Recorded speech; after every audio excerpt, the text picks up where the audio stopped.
Coucou, une petite vidéo pour approfondir un peu le besoin d'appartenance. Alors, avant tout, les humains sont des mammifères sociaux et on a un grand besoin en fait de vivre en groupe. Toute notre histoire humaine est constituée d'histoires de groupe, d'histoires de culture, d'histoires d'appartenance et c'est vraiment quelque chose qu'on porte très fort en fait dans notre ADN, on pourrait dire. Et surtout, on s'est construit avec une idée en fait de l'identité personnelle qui est conjointe à l'identité du groupe. Par exemple, tu vois, à l'âge de l'adolescence, comment tu te positionnes dans les groupes? Est-ce que tu as un groupe d'appartenance avec des gens qui écoutent la même musique que toi ou qui ont les mêmes loisirs que toi, etc., ou le même look que toi? C'est un truc qui est très fort, particulièrement à l'âge de l'adolescence et qui après se structure de façon plus personnelle. Dans la question en fait de l'appartenance, finalement en fait il est question de toi, le lien que tu as avec les autres. Et les autres, ils ont différents niveaux d'implication. Ça va de l'intimité avec les relations amoureuses, ça va avec le lien familial, que ce soit une famille de sang ou une famille de cœur. Ça va avec tout ce qui est amical au sens large et tous les liens sociaux que tu peux entretenir à travers différentes activités que tu fais, que ce soit professionnel ou que ce soit des loisirs.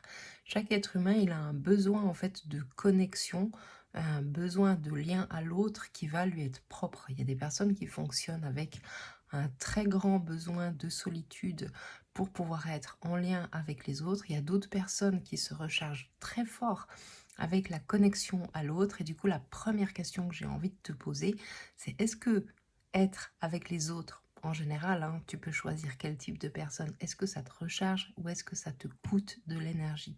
Ça, c'est déjà quelque chose d'hyper important à savoir. Pourquoi? Parce que c'est pas la même chose si tu as un grand besoin de solitude et que toutes les relations te coûtent de l'énergie, ou si au contraire, à chaque fois que tu as la possibilité d'échanger, c'est quelque chose qui te nourrit. Ensuite, l'autre question que j'ai envie de te poser pour approfondir, c'est quel type d'échange te nourrit particulièrement?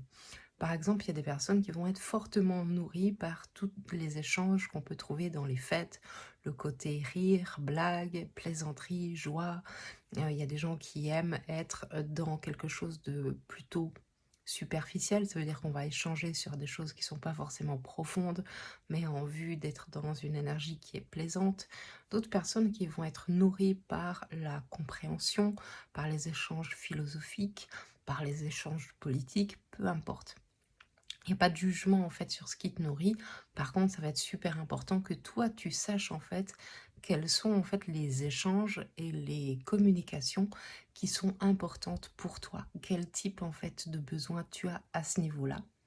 Et quel est un autre point qui est hyper important, ça va être la notion en fait d'amour et d'affection. Alors on peut réduire amour et affection au sens large sur le fait de donner de l'attention à l'autre ou recevoir de l'attention de l'autre. Et à cet endroit-là, je t'invite à réfléchir sur est-ce que toi tu es à l'aise avec donner de l'attention à l'autre? Alors attention parce que j'utilise ce mot-là parce que si je mets le mot amour, tu vas te demander en fait qu'est-ce qu'il en est de tes relations professionnelles. Non, le temps d'attention que tu consacres à l'autre, est-ce que tu l'estimes correct? Est-ce que tu aimerais porter plus de temps à l'autre? Est-ce qu'au contraire tu trouves que tu donnes trop d'énergie et trop de temps à l'autre? Et toi, est-ce que tu aimerais progresser dans ta capacité en fait à d'une part recevoir de l'attention, mais souvent ce qui est problématique, c'est est-ce qu'on est à l'aise avec le fait d'être le centre de l'attention de l'autre. Voilà, donc c'est pour ça que je te propose de, sur ce grand axe de l'amour et de l'affection, je te propose de le voir sous une forme de donner et de recevoir de l'attention au sens large. Hein, ça peut être donner et recevoir de l'attention à un niveau très intime, à un niveau amoureux. Ça peut être au niveau d'une communication avec des personnes de ta famille, avec tes enfants, avec des proches. Ça peut être avec des collègues, etc. Et d'identifier en fait quels sont les endroits qui te nourrissent et quels sont les endroits en fait qui te prennent de l'énergie, voir quels sont les endroits qui sont neutres pour toi. Donc à toi en fait de voir comment tu fonctionnes avec ça. Pourquoi? Parce qu'en fait c'est un peu le mode d'emploi de qui tu es Et si tu sais comment tu fonctionnes, ça va être aussi plus facile de calibrer en fait qu'est-ce que tu recherches précisément.